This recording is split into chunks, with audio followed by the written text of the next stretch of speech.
Doctor करीम, मंच पर विराजमान हमारे अत्यंत पूजनीय आदरणीय डॉक्टर दुर्गा प्रसाद यादव जी, हमारे छात्र के रूप में डॉक्टर लाल जी और हमारे सम्मुख बैठे हमारे छात्रावासी और अनेक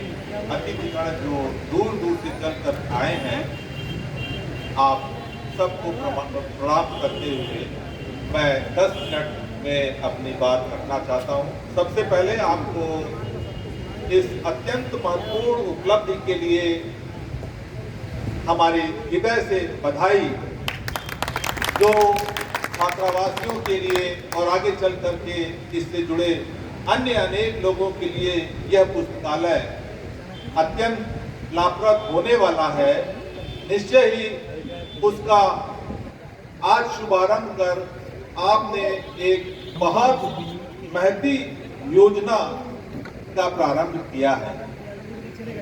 आज इस अवसर पर हम सामाजिक न्याय का प्रश्न और डॉक्टर अम्बेडकर जी के विचार विषय पर भी चर्चा कर रहे हैं। हम सब अब तक यह देख चुके हैं कि जब जब हमारे लोग कलम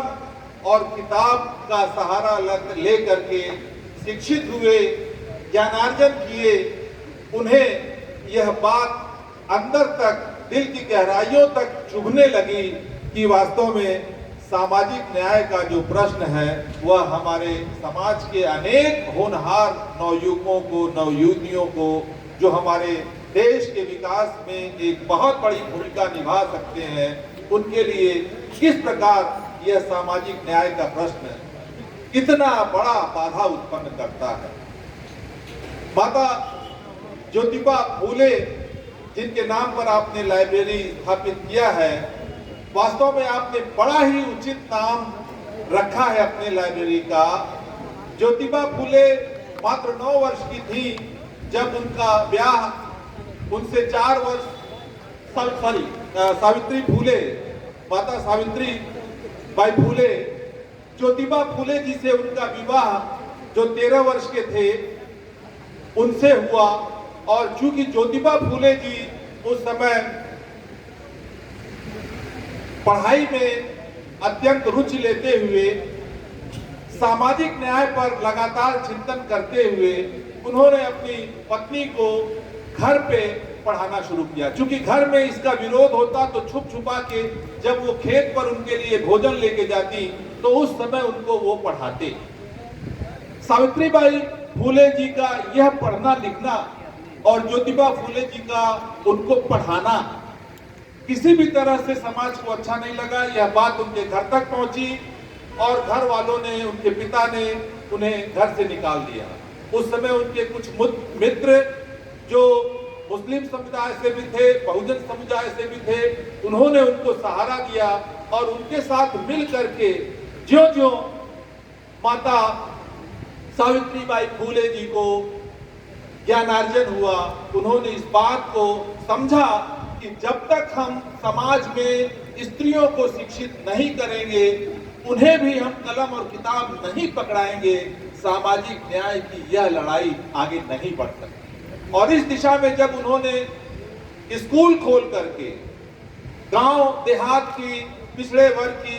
लड़कियों को शिक्षित करने का बीड़ा उठाया, तो उस समय तमाम किस्म के विरोध उनके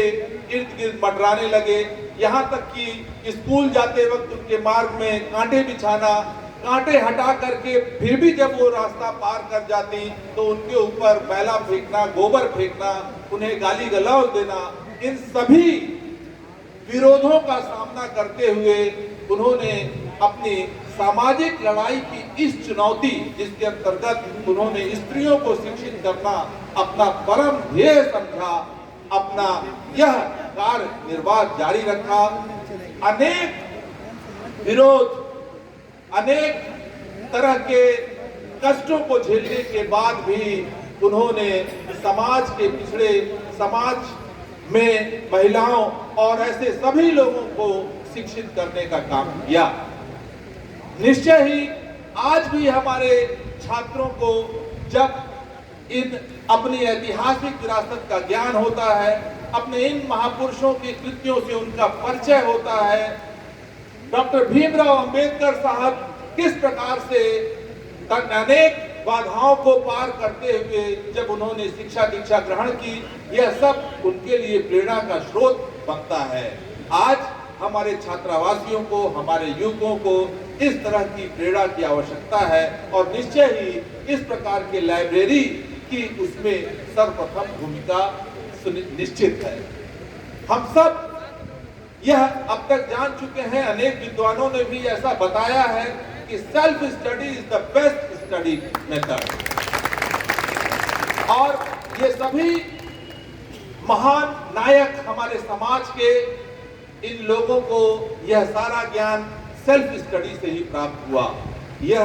लाइब्रेरी जो आज बहुत छोटी सी दिख रही है, जैसा कि मैडम ने भी कहा कि आने वाले समय में हम इसे डिजिटलाइज भी करें, जिससे कि हमारे युवा, हमारे छात्रावासी यहीं एक कमरे में बैठ करके देश विदेश के लाइब्रेरियों से भी जुड़े और अद्यतन साहित्य और अद्यतन जो रिसर्च इत्यादि हैं उन सब से यहीं बैठे बैठे परिचित हो। निश्चय ही हमारी ऐसी शुभकामना है, हमारी ऐसी उन्हें आशीर्वाद है और हम आशा करते हैं और ऐसा हम भविष्य में आज ही देख भी रहे हैं कि यह लाइब्रेरी आने वाले समय में हमारे सावित्रीबाई फुले जिनके नाम पर यह लाइब्रेरी स्थापित किया गया है, उनके सपनों को साकार करने वाला सिद्ध होगा। जय भीम, जय भारत, जय संविधान।